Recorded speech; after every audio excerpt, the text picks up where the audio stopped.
Assalamualaikum warahmatullahi wabarakatuh. Waalaikumsalam warahmatullahi wabarakatuh. Selamat Hari Raya.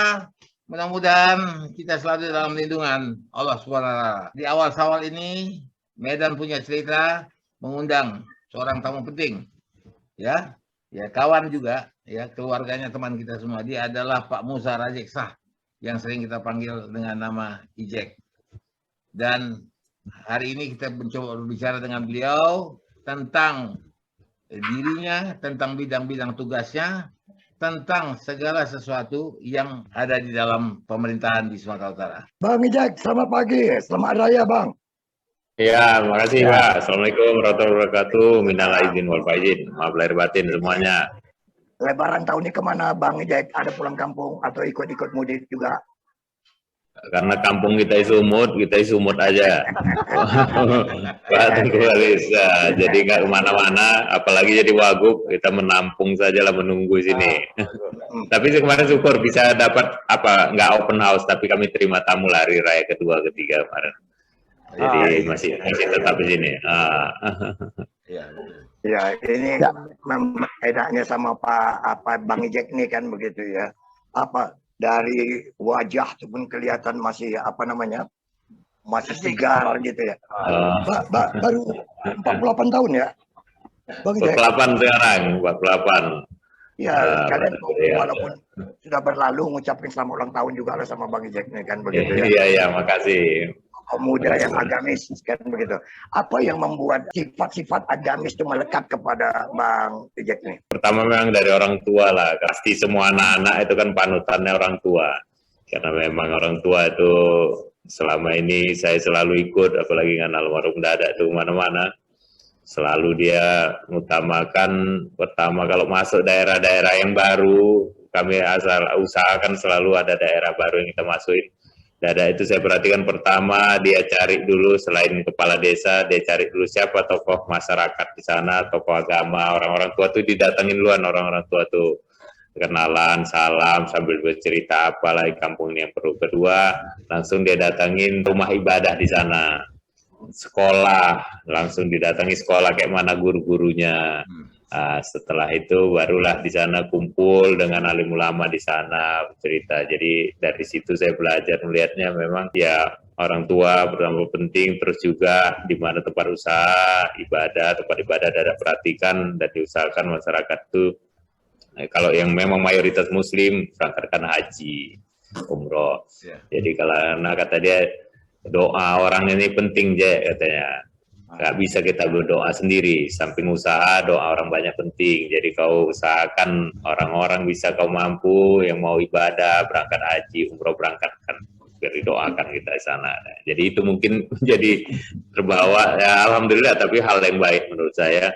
Karena begini juga Pak Ari, Pak Holis, Pak Bahar, Pak Jaya, sekarang ini apalagi ya situasi ini.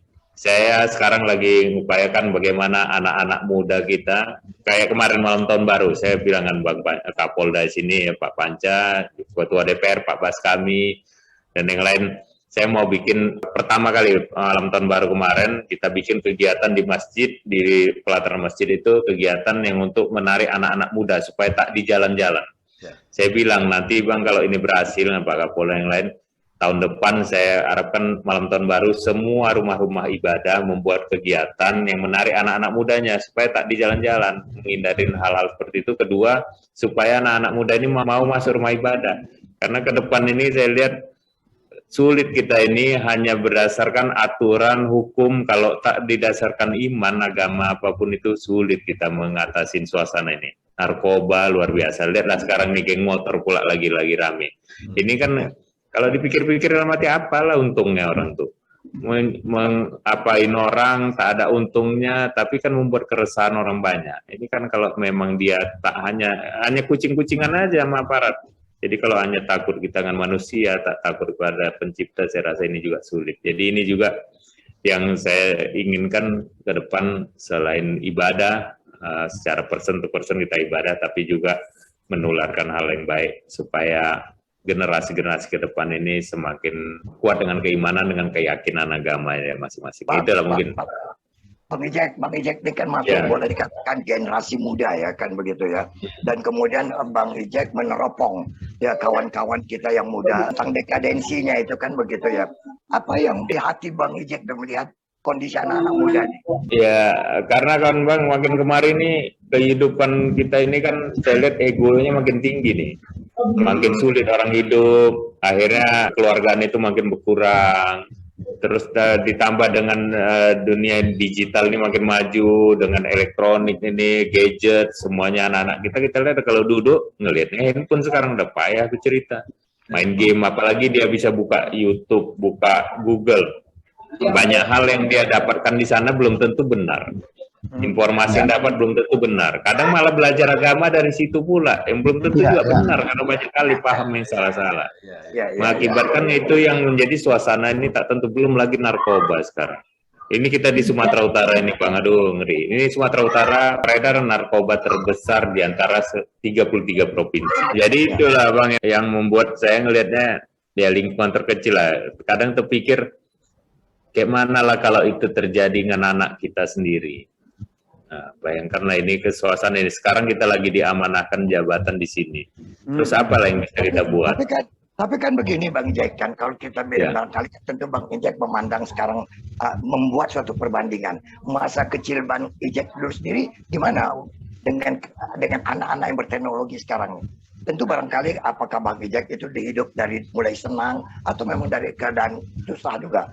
Sehingga bisa melihat titipkan sedikit Bang juga pertanyaan kepada Ijek bahwa dia kan masih muda, 48 itu belum tua lah ya, dan kemudian masih ada jiwa remaja. Nah kalau dia bicara bagaimana anak-anak geng motor tadi, Jack ini juga punya pengalaman. Kita bangsa naik motor juga kan Jack dulu. Nah, jadi kita tahu lah, benar sudah terjawab oleh dia apa yang dicari mereka. Aktualisasi diri yang bagaimana. Nah itu keremajaan, tetapi untunglah sekarang ada kita punya wakil gubernur yang masih muda, bisa mengerti kepada generasi muda di bawahnya, mereka harus pakai waktunya dengan sangat baik lah. Iya, saya kan kemarin sebelum jadi wagub nih Pak, punya kawan banyak komunitas motor, apalagi dulu ketua IMI kita. Dulu juga sempat juga ramai nih geng-geng motor ini. Pada waktu itu saya kumpulkan, dulu itu anak-anak sekolah dulu, pulang sekolah rame-rame ngerusuh. Kita kumpulkan, memang intinya mereka nyampaikan ya perlu wadah, tempat kayak mana mereka mau balap-balapan itu ada tempatnya. Tak balap liar, terus juga kumpul-kumpul adalah hal-hal yang positif. Tapi memang karena tak ada yang ngasih tahu, tak ada yang merangkul, ya akhirnya dengan pikiran mereka sendiri saja, dengan alur pikir mereka sendiri. Inilah yang mesti memang ya peran juga kita pemerintah apa sih sebagai sarana prasarana mereka ini. Belum lagi yang seperti yang bilang tadi Pak, dunia digital ini dia lihat di sana, di luar negeri sana mungkin atau di daerah mana, rame kumpul-kumpul, bikin rusuh-rusuh. Game ini aja bikin rusak nih Pak, game ini, game anak-anak ini, karena ada game yang apa, yang zombie, yang apa itu, ngelihatnya aja pun kita sadis-sadis sekali. Jadi memang tak bisa dihindarin, memang udah perkembangan zaman seperti itu. Saya sampai selalu bilang kan pada saat pertemuan dengan adik-adik mahasiswa apa, harusnya di zaman kalian ini kalian bisa lebih maju. Dulu kita mau cari informasi kemana, tak ada Google. Sekarang ada Google, tapi dengan yang kegiatan yang positif. Kalau mau nantinya kalian terbuai dengan suasana, waktu ini berjalan terus, waktu tak bisa kembali. Nanti akhirnya kita menyesal, nanti penyesal kita udah menjadi pembantu di rumah kita sendiri, nanti tak baik ini. Karena potensi daerah kita ini luar biasa, kalau tak disiap kita dengan keadaan ini, hanya menyibukkan waktu dengan kegiatan-kegiatan yang masih suasana ya euforia kesenangan aja, nanti terlambat ya Bang. Jadi memang ya ini nggak bisa kerja sendiri-sendiri lah Pak. Saya rasa juga nggak bisa tugas orang tua, mesti kita semuanya.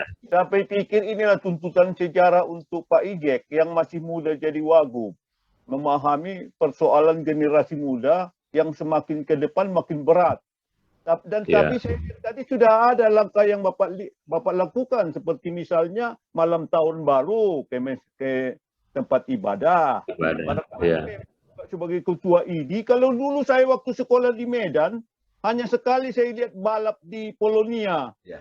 Dan ternyata Pak Isari ikut pesertanya, menyalurkan para geng motor ini memberikan tempat di mana kayak begitu. Kalau dulu Polonia ya barangkali Polonianya gimana lah, atau tempat lain.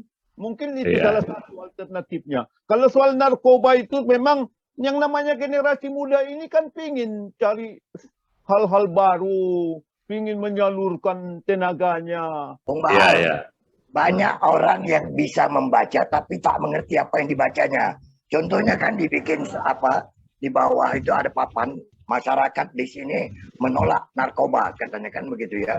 Tapi di bawah itu orang tuh tidak menghisap narkoba. Jadi dia baca tapi tak ngerti apa yang dibacanya.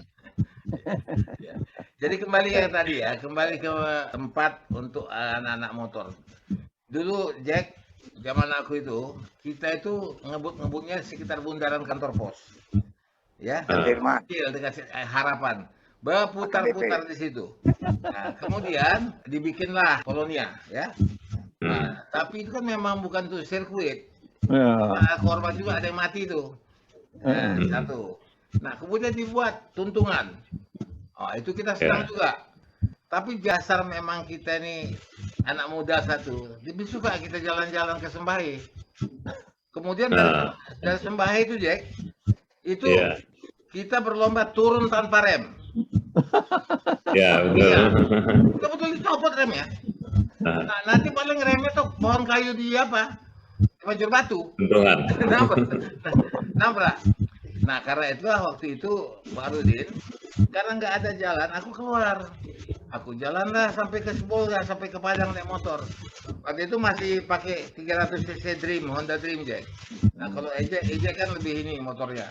Barangkali sudah harus dipikirkan juga, Jack. Waktu dekat ini aku dengar katanya otomotif akan digalakkan kembali di Sumatera Utara. Iya, sebenarnya udah ada Pak Ari. Kami udah bikin sirkuit jalan pancing dulu itu, waktu zamannya Pak Tengku Rizal Nurdin. Ada sirkuit balap di situ. Tapi ya memang karena tempatnya mungkin kan kita makin lama berkembang makin masyarakat nih. Jadi ada tempat tinggal yang daerah Medan Utara, kelompok di sana. Jadi mau ke semuanya sini, memang harus pikirkan ke depan ini memang tak bisa hanya satu titik. Mesti kita bagi berapa zona tempat anak-anak muda itu, tempat sarana-prasarana lah, tempat duduk. Makanya kemarin PRSU yang ada di tempat kita ini aset provinsi. Saya sampaikan kemarin sama UPT pariwisata, bagaimana caranya PRSU ini hampir 6 hektar tanahnya kita bikin kayak Taman Ismail Marzuki itu. Itu anak yang orang-orang seni bisa duduk di sana, bisa berkreasi, anak-anak mudanya bisa duduk. Terus kejadian pula COVID kemarin kan, tapi ini kemarin udah kumpul lagi, mudah-mudahan tahun ini kita mulai lagi di sana. Kemarin kita udah mulai dengan Ramadan Fair di sana kita bikin. Memang mesti bikin tempat-tempatnya nggak bisa satu, dan ini karena makin ya itu tadi, tapi harus dimulai lah Pak. Saya pikir tak ada kata kita menyerah, tak ada kata yang tak bisa, tapi kalau tak kita mulai, tak jadi-jadi nih, harus kita mulai. Karena memang perkembangan zaman pasti, kehidupan ini pasti akan berkembang terus, tinggal bagaimana kita mau generasi ini, apakah kita biarkan terlena, apakah kita mau generasi ini ke depan semakin baik.